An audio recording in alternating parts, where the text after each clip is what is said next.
இந்த மாதிரி யாரெல்லாம் கத்திரிக்காய் சாப்பிட்ருக்கீங்கன்னு சொல்லுங்க பார்ப்போம்.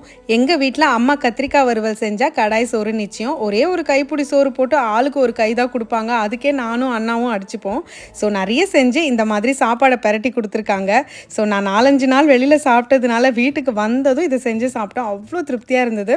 கடாயில் 2 டீஸ்பூன் குழம்பு தூள், உங்ககிட்ட இல்லைனா சாம்பார் தூள் கூட சேர்த்துக்கலாம். அதுக்கு 3/4 டீஸ்பூன் உப்பு, கை நிறைய கருவேப்பிலை, 15லேருந்து 20 நாட்டு பூண்டை இடித்து சேர்த்துக்கோங்க. அது கூட 1/4 கிலோ கத்திரிக்காயை இந்த மாதிரி மெல்லிசாக அரிஞ்சு நல்லா பெரட்டுங்க.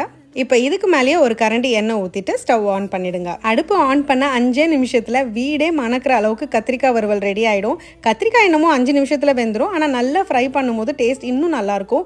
பூண்டெல்லாம் கலர் மாதிரி லைட்டாக அடிப்பிடிக்கும். அந்த ஸ்டேஜில் ஸ்டவ் ஆஃப் பண்ணிவிட்டு வடித்த சாதத்தை சேர்த்து நல்லா பெரட்டுங்க. கிளறி முடித்ததும் வீட்டில் அம்மா இருந்தால் ஸ்ட்ரிக்டாக அவங்கள உருட்டி கொடுக்க சொல்லுங்கள். அப்போ தெரியும் நான் கொடுக்குற பில்டப் வர்த்துன்னு.